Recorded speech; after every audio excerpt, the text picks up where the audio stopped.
اس میں یہ کہا حضور پاک صلی اللہ علیہ وسلم نے کہ ہندو گیا نہ مسلمان گیا، ہندو گیا نہ مسلمان گیا، افسوس تو یہ ہے کہ انسان چلا گیا۔ تو میرے محترم بزرگ اور دوستو، اخلاق سب سے بڑی چیز ہے، اخلاق کو عام کرو، اخلاق کے بغیر سب کچھ ادھورا ہے، اخلاق نہیں تو کچھ نہیں، سمجھ گیا۔ سب سے بڑی عبادت، سب سے بڑا مذہب، سب سے بڑی طاقت اخلاق، اخلاق نہیں تو کچھ نہیں۔ تین چیز پر عمل کرو، تین چیز پر عمل کرو، جنت میں چلے جاؤ گے۔ اور وہ جو تین چیز ہمارے نبی نے فرمائی ہے، وہ نماز بھی نہیں ہے، روزہ بھی نہیں ہے، زکوٰۃ بھی نہیں ہے، حج بھی نہیں ہے۔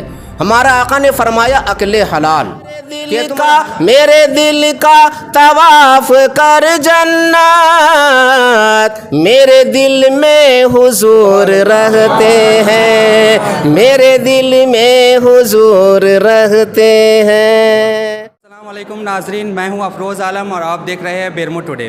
ابھی ہم جریڈی بازار کے جامع مسجد میں موجود ہیں۔ جیسا کہ آپ کو معلوم ہے کہ رمضان کا پاک مہینہ چل رہا ہے، اور رمضان میں مسلمان بھائی جو ہے پورا مہینہ روزہ رکھتے ہیں، جن میں ایک تراویح بھی عبادت ہے اور تراویح بھی پڑھی جاتی ہے۔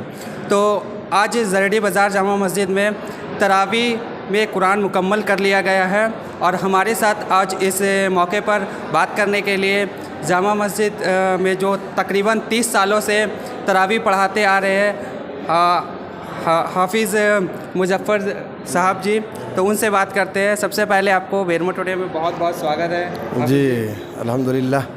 اس موقع پر کیا سندیش دینا چاہتے ہیں دیش واسیوں کو؟ سب سے پہلا سندیش ہے، السلام علیکم حاضرین، میرے محترم بزرگ اور دوستو، کہنے کا مقام یہ ہے کہ آج اللہ تبارک و تعالی نے شب قدر کی رات رکھا، لیکن سبھوں کے لیے نہیں ہے، وہ سبھوں کے لیے شب قدر کی رات نہیں ہے کہ آپس میں اگر لڑائی جھگڑا دو بھائی کرتے ہیں، کینہ کپٹ رکھتے ہیں، بغضیت رکھتے ہیں، ان کے لیے یہ رات آج ان کے لیے نہیں ہے۔ یہ پہلے۔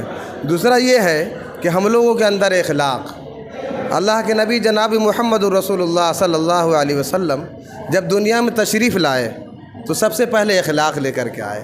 نماز بعد میں آئی، نماز خوب پڑھیے نماز، اللہ کی عبادت خوب کیا جائے، لیکن اگر اخلاق نہیں تو نماز نہیں، کوئی عبادت نہیں۔ اس پر ہم لوگوں کو غور و فکر کرنا ہے۔ ایک مرتبہ مدینۃ المنورہ میں آقائے مدنی محمد عربی صلی اللہ علیہ وسلم تشریف فرما ہے، صحابہ کرام رضوان اللہ تعالی علیہم اجمعین گول سے گھیرے ہوئے ہیں ان کو۔ اسی درمیان ایک ارتھی چلی آ رہی تھی۔ ارتھی کہتے ہیں کہ ہندو بھائی کا جو انتم سنسکار ہوتا ہے، یعنی ڈیڈ باڈی یا لاش کہتے ہیں اس کو، جا رہا تھا۔ اسی وقت حضور پاک صلی اللہ علیہ وسلم کی نظر مبارک اس پر پڑ گئی۔ اللہ کے نبی جناب محمد رسول اللہ صلی اللہ علیہ وسلم کھڑے ہو گئے۔ صحابہ نے عرض کیا، یا رسول اللہ صلی اللہ علیہ وسلم، یہ کیا بات ہے؟ آج پہلی بار ہم یہ دیکھ رہا ہوں کہ ایک تو غیر مسلموں کی لاش آ رہی ہے اور آپ کھڑے ہو گئے۔ تو انہوں نے فرمایا کہ اے میرے صحابہ، اے اللہ کے بندو، سمجھو میں ایک بات آپ کو بتاتا ہوں، ایک نصیحت دے رہا ہوں، سمجھ گیا؟ وہ ارتھی نہیں، وہ لاش نہیں، وہ ڈیڈ باڈی نہیں، وہ جنازہ نہیں۔ اس پر غور و فکر کرو۔ اس میں یہ کہا حضور پاک صلی اللہ علیہ وسلم نے کہ ہندو گیا نہ مسلمان گیا، ہندو گیا نہ مسلمان گیا، افسوس تو یہ ہے کہ انسان چلا گیا۔ تو میرے محترم بزرگ اور دوستو، اخلاق سب سے بڑی چیز ہے، اخلاق کو عام کرو، اخلاق کے بغیر سب کچھ ادھورا ہے، اخلاق نہیں تو کچھ نہیں، سمجھ گیا۔ سب سے بڑی عبادت، سب سے بڑا مذہب، سب سے بڑی طاقت اخلاق، اخلاق نہیں تو کچھ نہیں۔ بہت بہت دھنیواد۔ تو آپ نے جیسا کہ سنا کہ اخلاق سے بڑا کوئی دھرم نہیں ہوتا، اخلاق سے بڑا کوئی مذہب نہیں ہوتا۔ تو ہمارے ساتھ یہاں کے امام صاحب بھی موجود ہیں، چاہیں گے کہ کچھ چند لائنیں ہمیں سنائیں۔ آپ کے چینل پہ آنے پر میں آپ کا دل سے شکریہ ادا کرتا ہوں اور کچھ بولنے کا موقع دیا ہے۔ اور ہمارے امام صاحب نے جتنی باتیں کہی، بڑی قیمتی باتیں بولی ہیں انہوں نے۔ یقین یہ بات ہے، اللہ تبارک و تعالیٰ نے ہمارے نبی سرور کائنات صلی اللہ تعالیٰ علیہ وسلم کو خلق عظیم کے ساتھ مبعوث فرمایا ہے۔ انک لعلی خلق عظیم۔ اللہ تبارک و تعالیٰ نے ہمارے نبی کو خلق عظیم عطا فرمایا، اور ہم ان کی امت میں ہیں، لہٰذا ہمیں بھی چاہیے کہ ہم اخلاق پیش کریں۔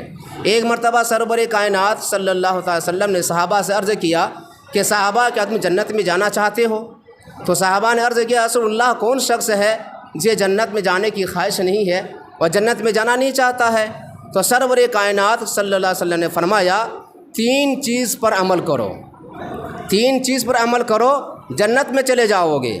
اور وہ جو 3 چیز ہمارے نبی نے فرمائی ہے وہ نماز بھی نہیں ہے، روزہ بھی نہیں ہے، زکوٰۃ بھی نہیں ہے، حج بھی نہیں ہے۔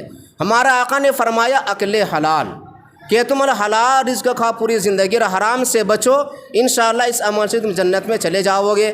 نمبر 2، ہمارے نبی نے فرمایا کہ تم میری سنت کو عام کرو۔ اگر تم میری سنت کا عام کرو گے، سنت پر عمل کرو گے اور غیر سنت سے بچو گے، غیر کے طریقے سے بچو گے، اسلام کو فالو کرو گے، اسلام کے کہنے کے مطابق، اسلام کے بتائے ہوئے طریقے کے مطابق چلو گے، تو انشاءاللہ تم جنت میں چلے جاؤ گے۔ ہمارے نبی صلی اللہ علیہ وسلم نے فرمایا کسی کو تم تکلیف مت پہنچاؤ۔ نمبر 3 نے فرمایا کسی کو تکلیف مت پہنچاؤ، کسی کو ایذا رسانی مت کرو، ہاتھ سے، زبان سے، اپنے اخلاق سے، کردار سے کسی کو تکلیف مت پہنچاؤ۔ انشاءاللہ یہ 3 چیز پر عمل کرو گے تو جنت میں جانے کے لیے کوئی چیز واسطہ رکاوٹ نہیں بنے گی۔